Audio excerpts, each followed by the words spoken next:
إن الحمد لله نحمده ونستعينه ونستغفره ونعوذ بالله من شرور أنفسنا ومن سيئات أعمالنا من يهده الله فلا مضل له ومن يضلل فلا هادي له وأشهد أن لا إله إلا الله وحده لا شريك له وأشهد أن محمدا عبده ورسوله يا أيها الذين آمنوا اتقوا الله حق تقاته ولا تموتن إلا وأنتم مسلمون يا أيها الناس اتقوا ربكم الذي خلقكم من نفس واحدة وخلق منها زوجها وبث منهما رجالا كثيرا ونساء واتقوا الله الذي تساءلون به والأرحام إن الله كان عليكم رقيبا يا أيها الذين آمنوا اتقوا الله وقولوا قولا سديدا يصلح لكم أعمالكم ويغفر لكم ذنوبكم ومن يطع الله ورسوله فقد فاز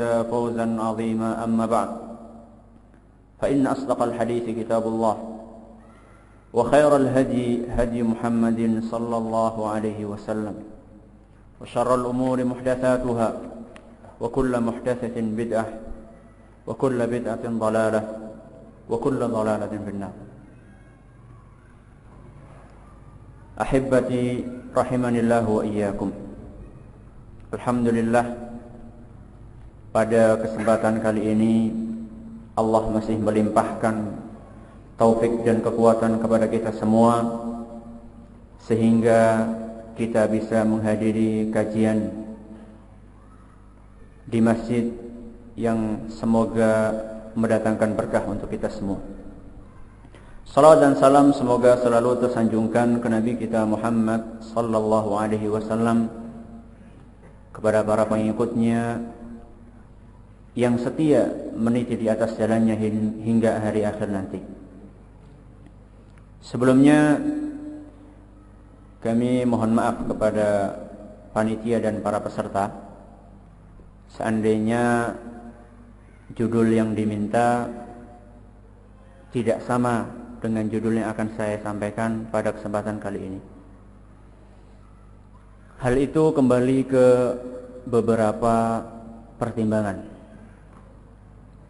Pertimbangan yang pertama adalah ketika saya tanya pesertanya siapa, peserta daurahnya orang-orang yang sudah ngaji. Yang awam ya insya Allah hanya sangat sedikit lah, rata-rata sudah pada ngaji. Ini yang pertama. Jadi yang kedua, saya melihat kebutuhan yang begitu besar kepada pemahaman yang benar akan arti persatuan dan arti berpegang teguh kepada manhaj salaf. Nanti akan saya terangkan lebih lanjut. Bukan berarti saya mengatakan bahwasanya kebutuhan ikhwan salafiyin kepada materi ta'zimus sunnah, pengagungan sunnah, itu tidak penting. Jadi jangan salah paham, nanti bilang, oh itu ustadznya nggak mau ngisi ta'zimus sunnah karena ta'zimus sunnah nggak penting. Saya nggak bilang kayak gitu. Cuman saya melihat bahwasanya bab atau materi ta'zimus sunnah bagi ikhwan-ikhwan yang sudah ngaji, insyaallah sedikit banyak sudah paham. Apalagi ada kitab khusus yang membahas masalah itu, yaitu kitab yang ditulis oleh Syekh Dr. Abdul Qayyum As-Suhaibani yang judulnya dalam bahasa Arab Ta'zimus Sunnah. Tidak tahu diterjemahkan dalam judul apa?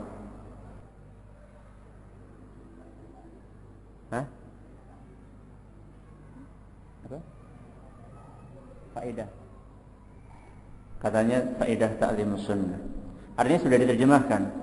Dan kalau misalnya saya menyampaikan materi ta'zimus sunnah, sama saja untuk baca buku itu. Jadi insya Allah nggak ada yang baru. Maka saya beristihad untuk membahas masalah yang kami anggap lebih urgen, lebih penting untuk kita bicarakan pada masa-masa sekarang.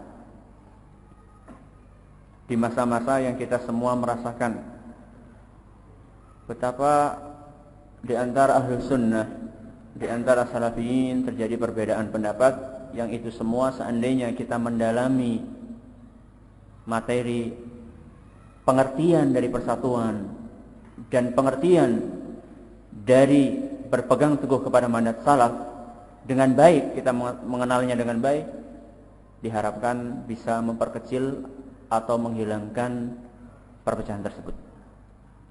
Materi yang akan disampaikan bersumber dari dua ceramah yang disampaikan oleh Syekh Ibrahim bin Amir Ar-Ruhaili ketika daurah di Malang. Jadi bukan ketika ketika memberi kajian di Masjid Kampus beberapa hari yang lalu. Tapi ini adalah dua materi yang disampaikan oleh beliau ketika di Malang, dan kami transkrip dalam bentuk tulisan. Kemudian beliau sudah mengoreksinya dan mengizinkan untuk disebarkan di antara thullabul ilm. Akan tetapi tidak semua yang akan Anda sampaikan itu ada di ceramah beliau, karena ada beberapa tambahan-tambahan contoh-contoh yang Anda anggap perlu untuk disampaikan sebagai penjelas.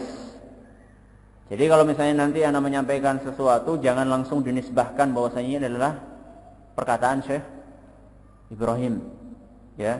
Karena sudah saya ingatkan dari awal bahwasanya Anda akan menambah beberapa tambahan-tambahan agar lebih jelas. Akan tapi secara global itu diambil dari ceramahnya beliau, hafizahullah ta'ala. Sekarang kita masuk ke dalam pembahasan memahami lebih dalam makna dari al-i'tisam, yaitu berpegang teguh kepada agama, dan juga makna dari al-istima atau persatuan. Kenapa kok kami melihat bahwasanya sekarang kaum muslimin secara umum dan ikhwah salafiyin secara khusus amat sangat membutuhkan untuk memahami dengan benar dua kata ini, kata persatuan dan kata berpegang teguh kepada agama Allah. Hal itu kembali kepada beberapa pemahaman yang keliru, yang mengira bahwasanya setiap orang yang berpegang dengan manhaj salaf berarti dia itu harus merusak persatuan, dalam artian harus berpecah belah, harus mentahdir, harus menghajar, harus tidak salam, harus bermuka kecut apa masam? Sama, bermuka kecut atau bermuka masam. Yang jelas dia memahami bahwasanya setiap orang yang salafi itu berarti dia itu harus berpenampilan sangar. Artinya dia itu tidak lagi memperhatikan persatuan. Yang penting kita itu berpegang teguh kepada al-haq, tidak peduli orang itu tidak sesuai dengan kita, yang tidak sesuai kita tinggalkan aja. EGP. Emang gue pikirin. Mungkin ada yang berpandangan seperti itu. Ini kekeliruan. Kemudian juga ada sebagian orang yang dia itu berpikir bahwasanya persatuan itu tidak akan bisa dicapai kecuali dengan kita meninggalkan manhaj salaf. Kenapa? Karena mereka beranggapan bahwasanya manhaj salaf lah yang memecah belah apa? Umat. Jadi cara satu-satunya supaya kita bersatu, kita harus meninggalkan manhaj salaf. Karena menurut mereka orang-orang salafi itu yang bikin onar di mana-mana. Kerjaannya cuma mentahdir, kerjaannya cuma menghajar, kerjaannya cuma menerangkan ini kelompok ini kesalahannya ini kelompok ini kesalahan ini. Di mana-mana ngomongnya itu terus. Ini dia biang kerok perpecahan di antar umat. Berarti kalau kita mau bersatu, kita harus meninggalkan manhaj salaf dan jangan sampai kita menyebarkan akidah yang benar, sebagaimana yang diyakini oleh beberapa kelompok pada zaman ini. Nah, ini adalah merupakan dua sikap yang bertolak belakang. Satunya hulu, satunya taksir. Satunya berlebih-lebihan, bersikap ekstrim, satunya meremehkan. Nah, dua sikap ini bersumber dari pemahaman yang keliru akan arti dari persatuan. Dan juga akan arti dari berpegang teguh kepada manhaj salaf. Maka ana melihat alangkah pentingnya untuk memperdalam dua masalah ini. Loh, kan kemarin sudah dibahas oleh Syekh di UGM. Yang namanya ilmu, kalau nggak diulang-ulang, apa? Hilang. Kalau nggak diulang-ulang, maka akan hilang. Lawang sudah diulang-ulang saja masih hilang, apalagi tidak diulang-ulang. Kemudian juga beliau kemarin berbicara secara global dan perlu kiranya untuk diulangi dan diberikan contoh-contoh yang lebih mendetail supaya bisa lebih dipahami oleh kita semua yang baru belajar. Allah Subhanahu wa taala berfirman, "Wa'tasimu bihablillahi jami'an wa la tafarraqu." Yang artinya, dan berpegang teguhlah kalian dengan agama Allah serta jangan berpecah belah. Perhatikan baik-baik ayat ini. Ayat ini terbagi menjadi dua perintah. Bagian pertama adalah perintah wa'tasimu bihablillahi jami'an. Yang artinya berpegang teguhlah kalian semua dengan apa? Tali Allah. Maksudnya adalah berpegang teguhlah kalian dengan kitab dan sunnah, dengan pemahaman salaf. Ini secara gamblang seperti ini. Jadi berpegang teguhlah kepada manhaj salaf. Karena tali Allah adalah agama Allah, dan agama Allah adalah merupakan Alkitab dan As-Sunnah dengan pemahaman salaf. Ini perintah pertama. Perintah kedua adalah wala tafarraqu. Dan janganlah kalian berpecah belah. Artinya perintah yang kedua adalah perintah dari Allah Subhanahu wa taala agar kita bersatu dan tidak berpecah belah. Sekarang kalau misalnya kita perhatikan baik-baik ayat ini, Allah memerintahkan supaya berpegang teguh dengan manhaj salaf. Kemudian sesudahnya memerintahkan untuk bersatu dan tidak berpecah belah. Ini menunjukkan bahwasanya antara berpegang teguh dengan manhaj salaf dan antara persatuan itu tidak ada pertentangan di antara dua perintah ini. Tidak ada kontradiksi. Artinya orang yang berpegang teguh dengan manhaj salaf tidak mengharuskan dia untuk memecah belah persatuan. Artinya orang yang berpegang teguh dengan manhaj salaf tidak mesti dia itu harus menimbulkan perpecahan. Kebalikannya, untuk mewujudkan persatuan itu tidak mesti dengan mengorbankan manhaj salaf. Karena kalau misalnya demikian, mengapa Allah Subhanahu wa taala memerintahkan untuk berpegang teguh dengan akidah yang benar, dengan manhaj salaf, kemudian melarang kita untuk berpecah belah? Kalau misalnya berpegang teguh kepada akidah salaf menyebabkan kita berpecah belah, berarti di dalam ayat ini terdapat apa? Kontradiksi, terdapat pertentangan. Sampai di sini bisa dipahami? Benar. Nanti saya tanya. Hah? Dan jangan ada yang ngantuk.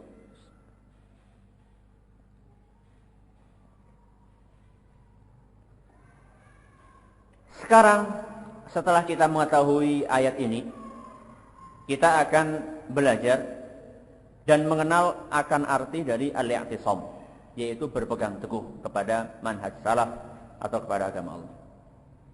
Arti dari berpegang teguh dengan agama Allah adalah setiap muslim melakukan perintah Allah dan menjauhi larangannya. Setiap muslim melakukan perintah Allah dan Rasulnya tentunya, dan menjauhi larangannya. Ini berkaitan dengan berpegang teguhnya dia dengan agama Allah di dalam dirinya sendiri. Karena nanti ada berpegang teguh dengan agama Allah dalam hubungan dia dengan orang lain. Ini yang pertama. Jadi makna dari berpegang teguh dengan manhaj salaf adalah kita melakukan segala bentuk perintah Allah dan menjauhi larangannya, kita kerjakan di dalam diri kita sendiri. Setelah kita mengerjakan dalam diri sendiri, maka kita akan melebar untuk berpegang teguh dengan manhaj salaf di dalam hubungan kita dengan orang lain. Dan berpegang teguh dengan agama Allah di dalam hubungan kita dengan orang lain adalah dengan mendakwahkan apa yang sudah kita punyai dari ilmu kepada orang lain. Jadi berpegang teguh kepada agama Allah dibagi menjadi dua. Berpegang teguh kepada agama Allah di dalam diri kita sendiri. Setelah itu kita berpegang teguh dengan agama Allah di dalam hubungan kita dengan orang lain. Kalau yang pertama, caranya adalah kita mengamalkan segala perintah Allah di dalam diri kita sendiri dan kita menjauhi segala larangan Allah. Yang kedua adalah kita berusaha untuk mengajarkan apa yang sudah kita miliki dari ilmu yang benar kepada orang lain. Dan ini ada di dalam surat Al-Asr, yang insya Allah semuanya antum yang sudah ngaji sudah paham. Wal asri innal insana lafi khusrin illa alladhina amanu wa amilus solihati wa tawasaw bil haqq wa tawasaw bis sabr. Di sini Allah Subhanahu wa taala menyebutkan bahwasanya kerugian itu bisa dihindari dengan 4 perkara. Yang pertama dan yang kedua adalah merupakan bentuk dari berpegang teguhnya seorang hamba dengan agama Allah di dalam dirinya sendiri, yaitu iman dan apa? Amal soleh. Ini adalah bentuk berpegang teguhnya seorang muslim dengan agama Allah di dalam apa? Dirinya sendiri. Artinya kita harus beriman, kita harus beramal soleh. Kemudian yang ketiga dan yang keempat, yaitu saling nasihat menasehati di dalam kebaikan dan saling menasehati di dalam kesabaran. Ini adalah bentuk berpegang teguhnya seorang muslim dengan agama Allah di dalam hubungan dia dengan orang lain.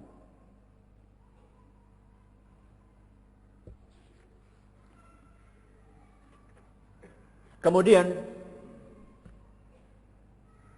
tatkala seorang muslim sudah berpegang teguh dengan agama Allah di dalam dirinya sendiri, maka dia pun berusaha untuk mendakwahkan apa yang dia ketahui kepada orang lain. Tatkala dia mendakwahkan kebenaran kepada orang lain, dia harus selalu mengingat bahwasanya sudah merupakan sunnatullah. Tidak setiap orang yang berdakwah pasti akan diterima.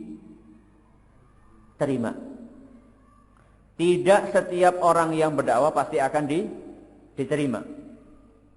Artinya, jangan kok kita berangan-angan bahwasanya setiap kita berdakwah pasti akan disebarkan di depan kita bunga-bunga yang berbau wangi.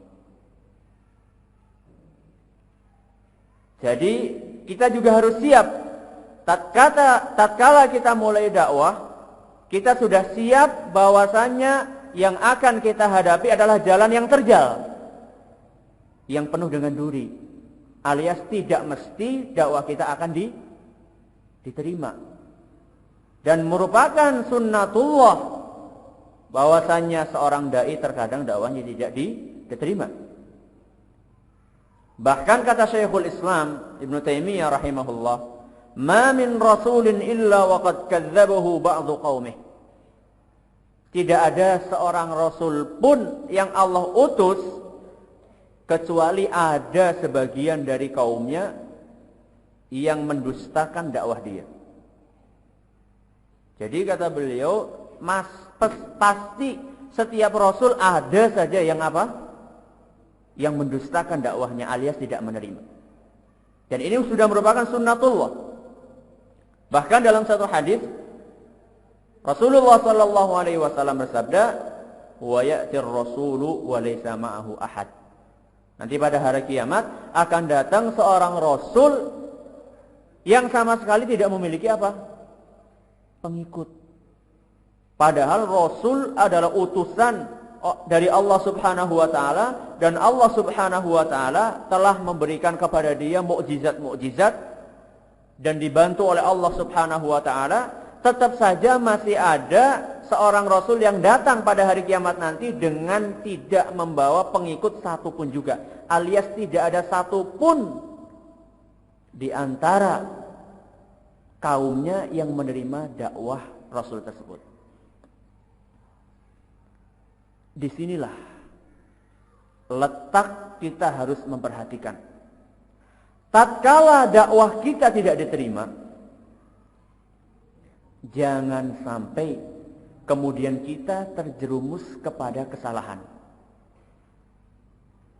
Kita sudah berdakwah, ngisi pengajian di sana sini, mengisi kajian di sekolah atau di masjid, ternyata tidak diterima. Hati-hati. Tatkala kita berdakwah dan tidak diterima, jangan sampai kita terjerumus kepada salah satu di antara dua kesalahan. Kesalahan yang pertama adalah bersikap keras yang berlebih-lebihan.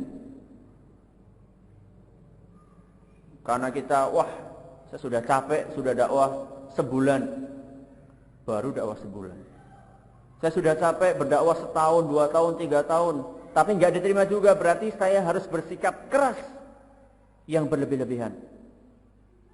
Berarti dia kalau sudah memang itu orang dasarnya keras kepala, nggak mau menerima al-haq, memang dia itu mubtadi', memang dia ahlul bid'ah, memang dia ini, akhirnya ditinggalkan orang-orang yang sedang dia dakwahi dengan alasan dia tidak mau apa? Menerima. Ini kekeliruan yang pertama.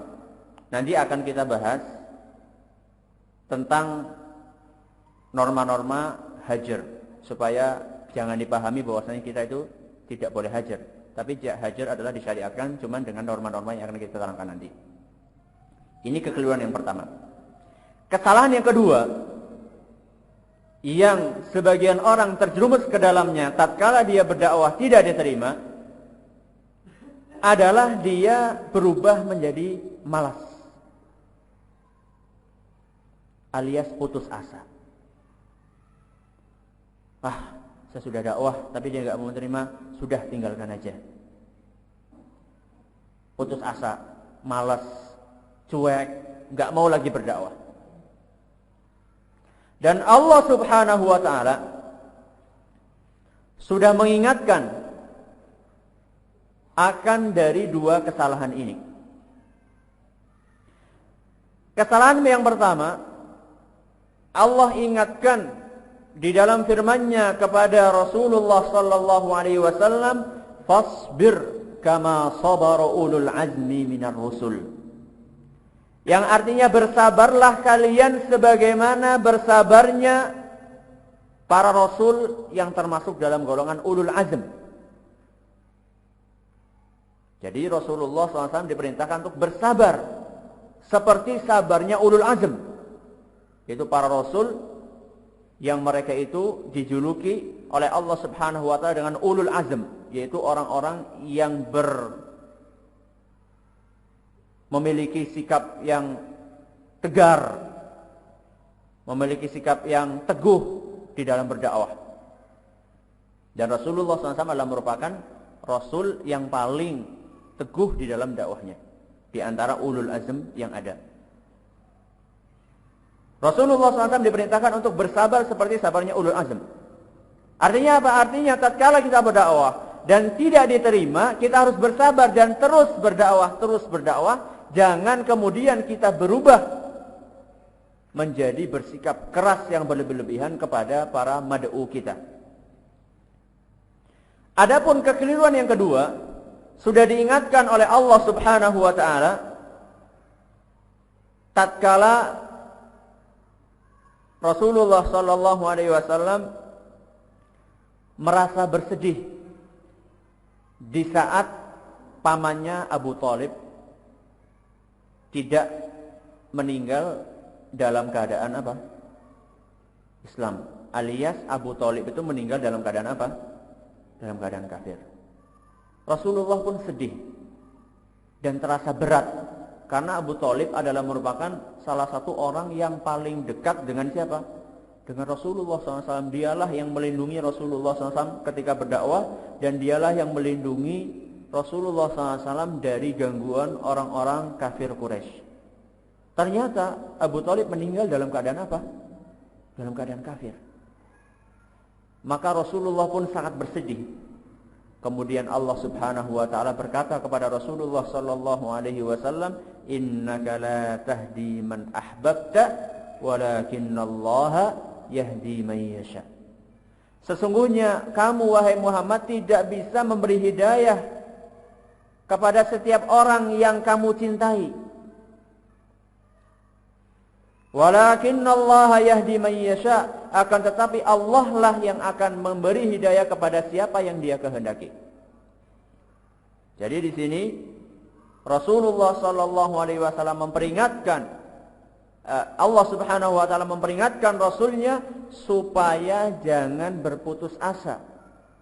Karena hidayah yang model seperti ini adalah merupakan hak prerogatif Allah Subhanahu wa taala.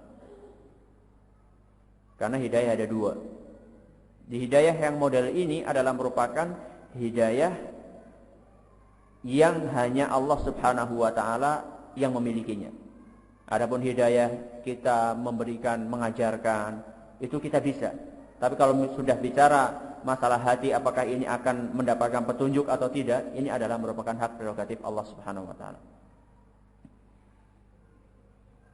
Jadi tatkala kita berdakwah kepada agama Allah, sejak awal jalan kita berjalan mulai dakwah, jangan sampai kita meniti jalan yang salah. Dan berdakwah kepada Allah ada dua metode dalam menyikapi orang yang bersalah. Metode yang pertama adalah metode hajar, yaitu kita meninggalkan atau mendiamkan orang yang bersalah, tidak salam kepada dia, tidak senyum kepada dia, tidak duduk bersama dia, dengan tujuan agar orang yang bersalah itu akan kapok. Oh, anak kok kenapa ya didiamkan sama ini? Oh, barangkali anak yang salah. Akhirnya dia rujuk kepada al-haq. Ini metode yang pertama. Metode yang kedua dalam menyikapi orang yang bersalah adalah metode taklif.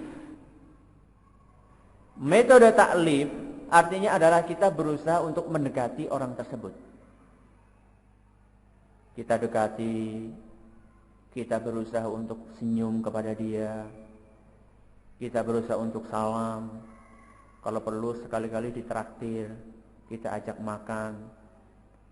Ini adalah metode taklif. Dan dua-duanya adalah merupakan metode yang pernah dikerjakan oleh Rasulullah sallallahu alaihi wasallam. Dan yang ingin kita bicarakan secara terperinci berkaitan dengan masalah kita pada pagi hari ini adalah masalah hajar. Siapa yang masih ingat kemarin pengajian dengan Syekh Ibrahim? Hajar itu disyariatkan untuk 3 maslahat. Yang pertama, yang kedua, yang ketiga. Siapa?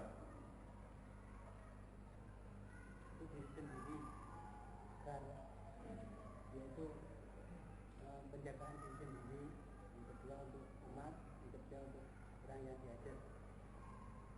Bagus. Jadi hajar itu, ini semuanya hadir gak sih kemarin? Hah? Ada 2 kemungkinan. tidak hadir, atau hadir tapi ngantuk? Antum tinggal pilih. Ahlahuma mur, istilahnya. Yang paling manis di antara dua hal ini adalah pahit. Jadi terserah kalian memilih yang mana. Ya insya Allah semuanya hadir dan mendengarkan. Cuman yang berani cuma satu orang ngacung. Yang lainnya masih malu-malu. Hajar secara global disyariatkan untuk 3 maslahat. Yang pertama adalah untuk maslahat orang yang menghajar. Yang kedua adalah untuk maslahat umat. Yang model ketiga adalah untuk maslahat orang yang dihajar.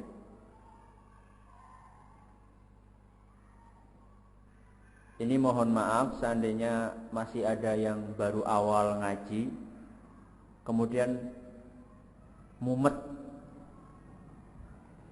alias bingung. Ini bicara masalah apa sih? Ini mohon maaf karena ini memang harus disampaikan. Hal ini harus disampaikan karena ya seperti yang tadi saya sampaikan tadi. Kalau misalnya fitnah itu tidak ada, alias fitnah saling menghajar itu tidak ada, saya yakin kebutuhan untuk menerangkan masalah ini tidak terlalu penting. Yang penting belajar, yang penting kita ngapal Arba'in Nawawiyah, kemudian kita ngapal kitab Tauhid, kita ngapal Ushulus Salasah, Kasyfus Syubuhat.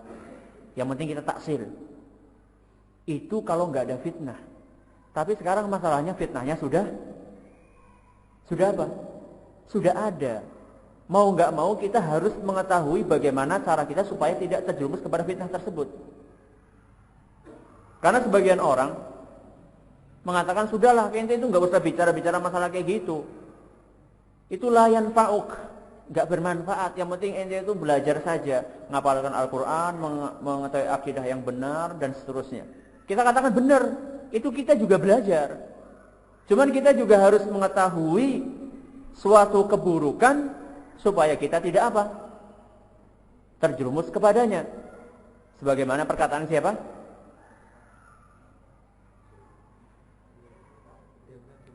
Hudzaifah ibnul Yaman. Kana an-nasu yas'aluna Rasulullah sallallahu alaihi wasallam 'anil khair wa kuntu as'aluhu 'anil syarr makhafata an yudrikani. Kata Hudzaifah, para sahabat sebagian besar atau rata-rata dari mereka tatkala tanya kepada Rasulullah sallallahu alaihi wasallam, mereka bertanya tentang kebaikan. Alias apa sih yang harus kita kerjakan? Apa sih ibadahnya ini, bagaimana caranya, bagaimana cara sholat, bagaimana. Ya rata-rata mereka bertanya kepada Rasulullah tentang kebaikan. Tapi Hudzaifah tidak. Wa kuntu as'aluhu 'anis syarr. Dan aku bertanya kepada Rasulullah sallallahu alaihi wasallam tentang keburukan. Kenapa? Makhafata an yudrikani, karena saya takut aku akan terjerumus kepada keburukan tersebut. Sebagaimana perkataan seorang penyair, araftu syarra la lisyarr wa innama araftuhu litawaqih. Atau kama qala dzalika syair. Saya mengetahui kebaikan bukan untuk zat saya mengetahui keburukan bukan untuk zat keburukan itu, tapi saya mengetahui keburukan supaya saya tidak terjerumus kepada keburukan tersebut. Jadi tatkala kita mengetahui bahwasanya zina itu haram, bukan berarti kita itu belajar supaya kita bisa berzina. Tapi kita mengetahui bahwa ini buruk untuk di apa? Untuk dihindari, untuk ditinggalkan. Tatkala kita mempelajari di dalam Al-Quran tentang hal-hal yang diharamkan oleh Allah Subhanahu wa taala, mulai dari daging babi, kemudian dari khamr dan seterusnya, itu bukan berarti kita belajar supaya kita melakukannya, tidak. Tapi kita belajar supaya kita tidak terjerumus kepada perbuatan-perbuatan tersebut, karena kita sudah tahu bahwasanya perbuatan itu adalah perbuatan yang dilarang oleh agama Allah Subhanahu wa ta'ala. Demikian pula tatkala kita belajar masalah hajar dan norma-norma yang berkaitan dengannya, tujuan kita adalah supaya kita tidak keliru dalam menerapkan masalah hajar. Supaya kita tidak membabi buta di dalam menerapkan hajar. Dan supaya kita tidak mengingkari bahwasanya hajar itu disyariatkan di dalam agama Islam. Hajar diperintahkan di dalam agama Islam. Nabi SAW pernah mengamalkan amalan ini. Tapi hajar itu dipenuhi dengan norma-norma yang mana tidak bisa diterapkan sedemikian saja seenake wudile dhewe. Terserah dia, setiap orang salah hajar, yang tidak menghajar ikut dihajar. Tidak seperti itu. Hajar itu ada norma-normanya. Nah, inilah yang akan kita pelajari supaya kita tidak terjerumus kepada kesalahan. Mafhum? Hah? Insyaallah. Kemudian secara global juga. Jadi ini saya bicara secara global dulu, nanti baru saya masuk ke dalam perincian. Tadi hajar pertama untuk masalah siapa? Yang menghajar. Kedua untuk masalah siapa? Umat. Yang ketiga untuk maslahat yang dihajar. Berkaitan dengan yang ketiga atau maslahat siapa? Yang dihajar, di dalamnya terdapat norma-norma yang harus kita ketahui.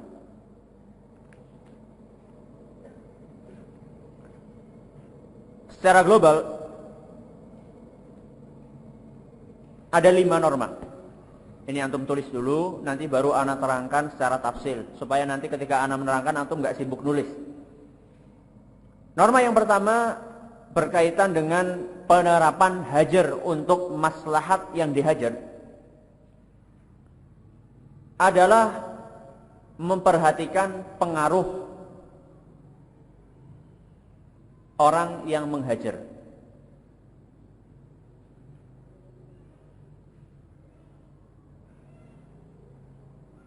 Memperhatikan pengaruh orang yang dihajar.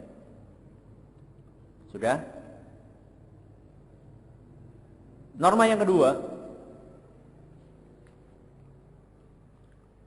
melihat keadaan orang yang dihajar.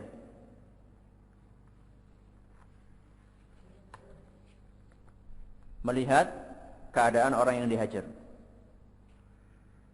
Yang ketiga, melihat masa hajar. Masa artinya ya lamanya hajar. Melihat masa hajar atau lamanya hajar. Yang keempat, melihat keadaan masyarakat. Melihat keadaan masyarakat.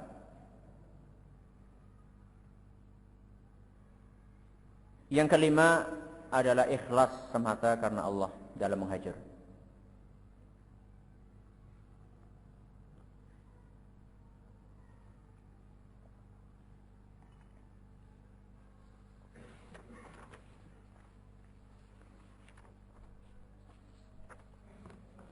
Perlu diketahui bahwasanya saya nggak punya makalah. Jadi jangan berharap nanti akan dibagikan makalah. Yang nggak nulis ya salah dewe. Kemudian kita akan bicara secara tafsil kembali, secara terperinci kembali ke masalah yang pertama tadi, 3 maslahat. Kita tatkala bicara masalah hajar dan tadi maslahat 3 maslahat ini, itu kita tuh berbicara bukan dengan akal. Dalam artian ya istihad kita saja. Tapi ini semua adalah ada dalilnya. Jadi yang berkaitan dengan pertama maslahat orang yang menghajar, maslahat umat, kemudian maslahat orang yang dihajar, ini semua adalah ada dalilnya. Jadi jangan dikira ini dari kantong saya. Tapi ini ada dalilnya dari perbuatan Nabi SAW. berkaitan dengan masalah hajar untuk maslahat orang yang menghajar. Dalilnya adalah sabda Nabi sallallahu alaihi wasallam, "Matsalul jalisis salih wa matsalu al-jalisis su' kahamilil misk wa nafikhil kir." Yang artinya, perumpamaan teman duduk yang baik dan teman duduk yang buruk itu seperti orang penjual minyak wangi dan seperti pandai besi. Apa maksudnya? Nah, sampai di sini ada yang paham nggak?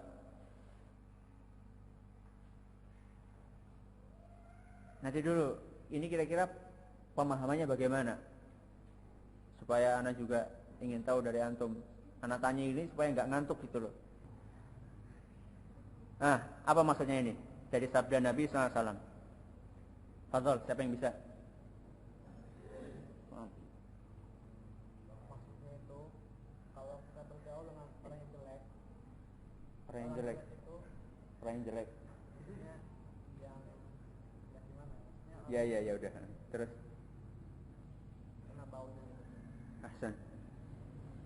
Jadi hadis tadi Nabi Shallallahu Alaihi Wasallam menjelaskan bahwasanya perumpamaan teman duduk yang baik adalah seperti penjual minyak wangi. Adapun perumpamaan teman duduk yang buruk adalah seperti pandai besi. Bukan berarti kita mengatakan pandai besi itu buruk. Jangan salah paham. Yang pertama adalah tadi perumpamaan orang yang teman duduk yang baik adalah seperti penjual minyak wangi. Artinya apa? Kita kalau bergaul dengan penjual minyak wangi, syukur-syukur pulang-pulang kita dikasih minyak wangi satu botol. Syukur-syukur seperti itu. Kalaupun tidak seperti itu, paling tidak dia akan ngasih kita sedikit minyak wangi kemudian kita taruh di baju kita. Ini penjual minyak wangi yang nggak pelit. Kalau yang pelit ya kita mungkin pulang tangan kosong. Jadi teman duduk yang baik itu mesti akan mendatangkan kebaikan buat kita. Entah itu besar ataupun apa? Ataupun kecil. Besar itu diumpamakan dengan kita dikasih minyak wangi. Meskipun barangkali minyak wangi yang murah, tapi kan kita sudah punya minyak wangi daripada yang tidak punya. Ini paling tidak seperti itu, bisa kita pakai 1 bulan. Demikian pula, pengaruh yang kecil, kita akan dikasih minyak wangi, meskipun tahannya cuma 5 menit, yang penting kita bau wangi. Demikian pula teman duduk yang baik, orang yang soleh, kemudian orang yang alim. Itu kalau kita duduk bersama dia, paling tidak kita akan mendapatkan ilmu dari dia. Dia akan mengajarkan kepada kita suatu hal, ilmu. Akhirnya kita pulang dengan membawa bekal, dengan membawa oleh-oleh, yaitu ilmu yang kita dapatkan dari orang yang alim tersebut. Kalaupun kita tidak mendapatkan ilmu, paling tidak kita bisa melihat akhlak dia. Kita bisa melihat ibadah dia. Sehingga kita pulang dan di dalam hati kita timbul semangat. Masya Allah, begitulah orang yang alim dalam beribadah. Oh seperti itu, jadi kita tiru. Begitulah orang yang alim dalam berakhlak, akhirnya kita tiru. Jadi bagaimanapun juga yang namanya bergaul dengan orang yang baik, orang yang saleh, orang yang alim, orang yang berilmu, kita akan mendapatkan apa? Kebaikan dari orang tersebut.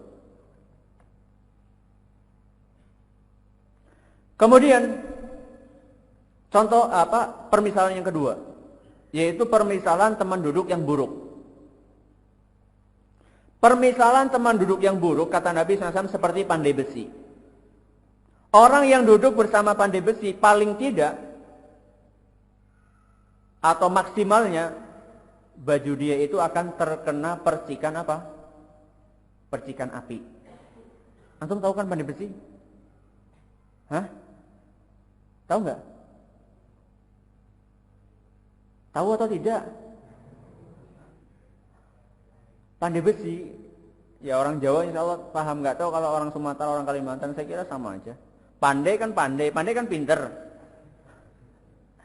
Artinya orang-orang yang biasa bikin pedang, orang biasa bikin celurit, pokoknya pandai besi itulah. Anak kira semuanya paham. Kalau nggak paham tanya temannya. Jadi orang yang bergaul dengan pandai besi paling tidak dia akan bajunya akan terbakar kena percikan api tatkala dia sedang mukuli besi tersebut, keluar nyiprat api tersebut, kemudian terkena baju kita dan terbakar. Kalaupun tidak seperti itu, kalaupun kita sudah hati-hati, nggak deket-deket dia, kita menjauh, kita pun akan terkena bau dari api tersebut. Bahasa Jawanya itu mambu sangit. Sangit itu apa bahasa Indonesianya?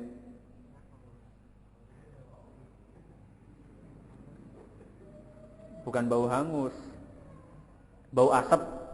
Paling tidak kita dapat bau asapnya keluar dari pandai besi, baju kita baunya nggak enak, meskipun nggak terbakar. Itulah perumpamaan yang Nabi SAW gambarkan kepada umatnya, bahwasanya tatkala kita bergaul dengan orang yang tidak baik, bahwasanya seandainya kita bergaul dengan ahlul bid'ah, dengan ahlul ma'asi, paling tidak maksimalnya dia akan merusak agama dan akidah kita. Jadi ini perumpamaan orang yang terbakar bajunya. Akidah kita akan rusak gara-gara kita bergaul dengan ahlul bid'ah.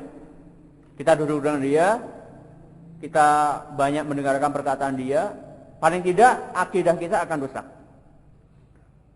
Kalaupun akidah kita tidak akan rusak, maka nama kita akan tercemar. Barangkali, akidah anak enggak rusak, alhamdulillah. Alhamdulillah anak masih tetap salafi. Setelah anak bergaul dengan fulan, tapi paling tidak dia akan mendapatkan pengaruh negatif berupa namanya tercemar. Bagaimana tercemarnya? Tercemar terkenal bahwasanya fulan itu adalah duduk bersama ahlul bid'ah. Fulan, bahkan mungkin tidak hanya dikatakan seperti itu, bahkan barangkali dia dituduh oleh orang lain bahwasanya dia adalah sudah mubtadi'. Ini adalah merupakan pengaruh buruk dari kita duduk-duduk dengan ahlul bid'ah. Nah, disinilah Rasulullah Sallallahu Alaihi Wasallam menjelaskan bahwasanya setiap orang yang kita takut kalau duduk bersama dia, akidah kita atau manhaj kita akan rusak, maka kita diperintahkan untuk menghajar orang tersebut. Ini untuk maslahat orang yang menghajar. Kita punya atau teman ya, kita punya teman. Ternyata teman kita ini adalah merupakan ahlul bid'ah. Misalnya dia adalah seorang sufi tulen misalnya. Atau dia adalah orang-orang yang memiliki penyimpangan dalam masalah asma wa sifat. Atau dia adalah seorang teroris misalnya. Dan seterusnya. Kita takut kalau misalnya kita itu duduk-duduk bersama dia, kita ngobrol-ngobrol sama dia, kita takut nanti akan terjerumus kepada kesalahan yang dia terjerumus ke dalamnya. Maka saat itu harus kita menghajar dia.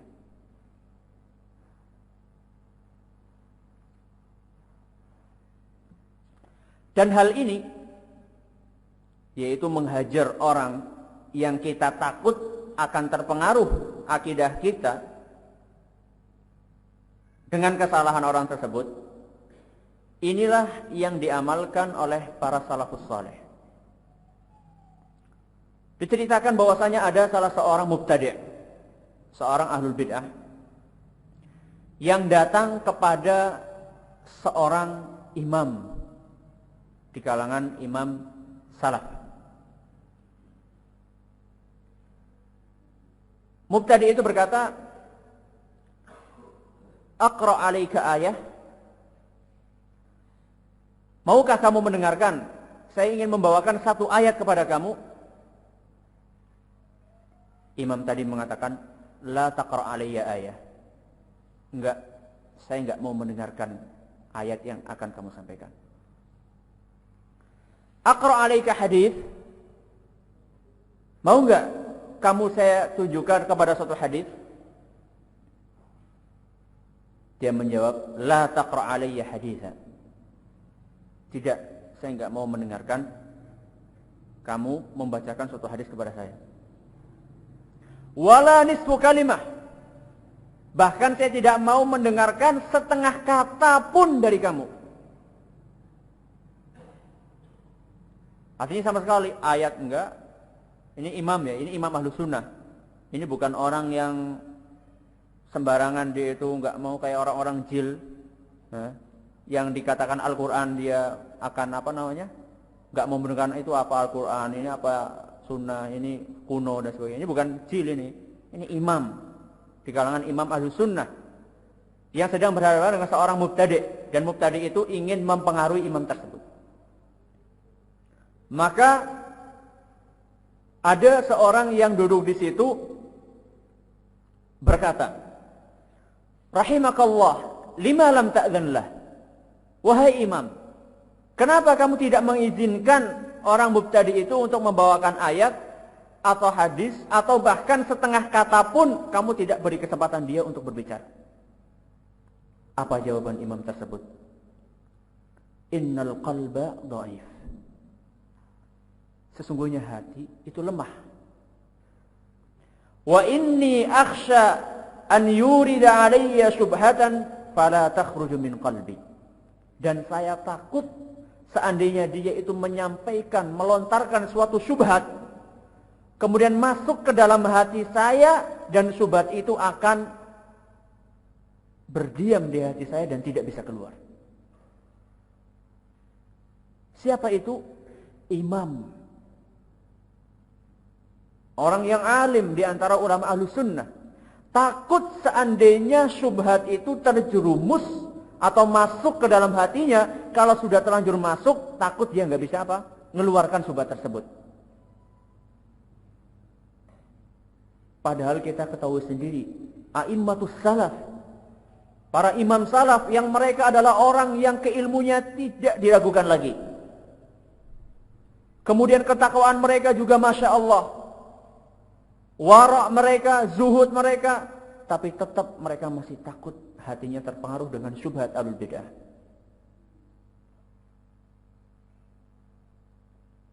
Disinilah penerapan salaf dalam masalah hajar untuk maslahat orang yang menghajar. Jadi imam tadi itu menghajar mubtadi tadi tujuannya untuk maslahat siapa? Untuk maslahat dirinya sendiri supaya tidak terpengaruh dengan bid'ahnya mubtadi tersebut.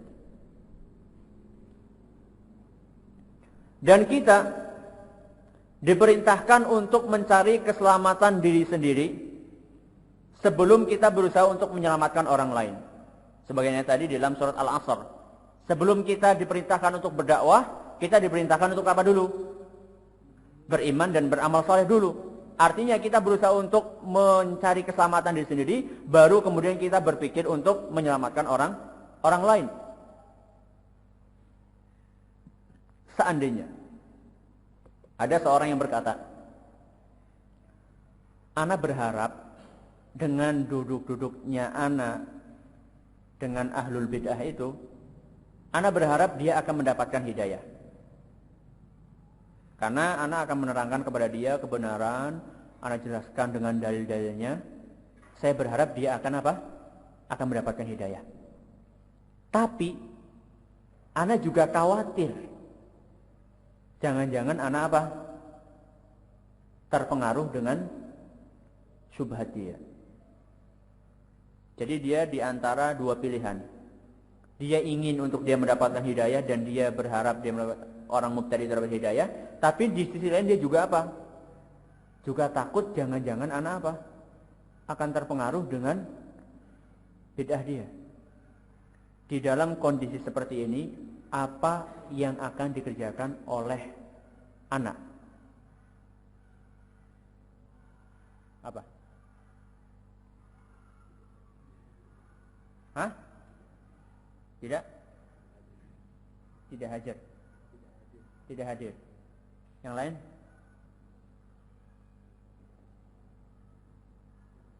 Apa kira-kira? Ini kan dilematis. Dia mau dakwah, dia juga berharap dia akan mendapat hidayah, tapi kalau dia dulu-dulu juga takut sama dirinya sendiri, jangan terpengaruh. Dan ini sering dialami oleh kita. Kita sering ketika akan melangkah, kita dihadapkan dengan dua pilihan tersebut. Apa yang harus kita kerjakan? Ini katanya tetap kita menghajar. Tidak hadir maksudnya menghajar kan? Menghindari, iya maksudnya itu. Menghindari berkumpul, ya itulah hajar. Jadi nggak usah takut dengan kata-kata hajar. Nah, ada yang tidak setuju dengan ini? Ya. Yaitu berbuat demikian ini telah tegak hujah pada dirinya atau belum? Kalau sudah tegak hujah, maka kita harus berhati-hati. Kalau belum, ya dijelaskan dengan ilmu dan dakwah yang bagus. Meskipun kita takut kepada diri kita.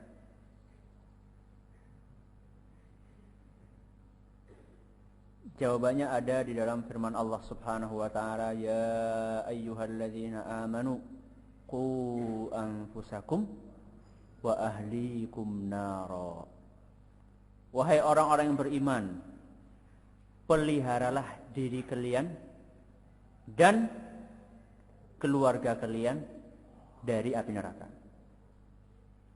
Jadi di dalam ayat ini Allah Subhanahu wa taala memerintahkan kita untuk mengutamakan keselamatan diri sendiri sebelum berusaha untuk menyelamatkan orang lain. Kalau misalnya kita mengharapkan dengan duduk dengan ahlul bid'ah, dari duduk dengan ahlul bid'ah kita mengharapkan hidayahnya,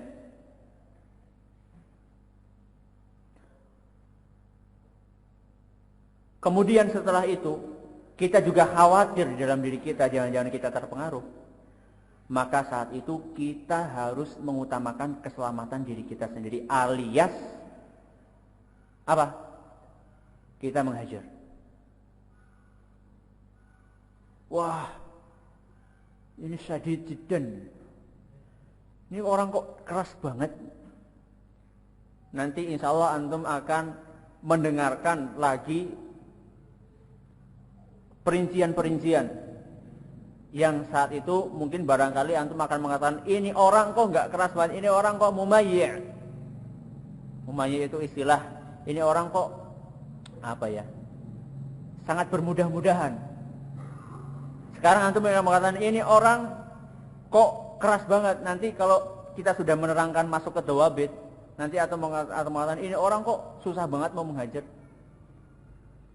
Yang benar adalah yang tengah-tengah.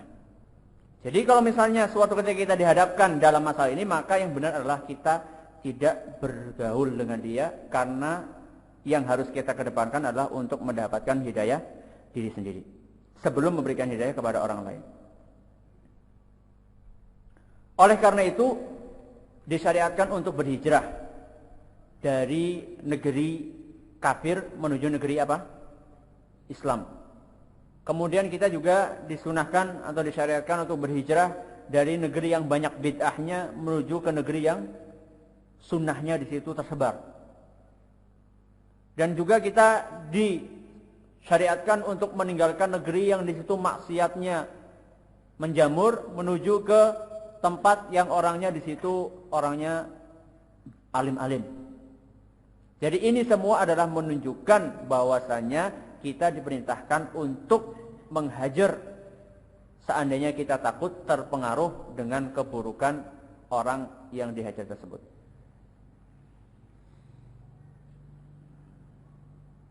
Taib. Ini adalah hajar untuk maslahat siapa? Orang yang menghajar. Kemudian hajar untuk maslahat umat.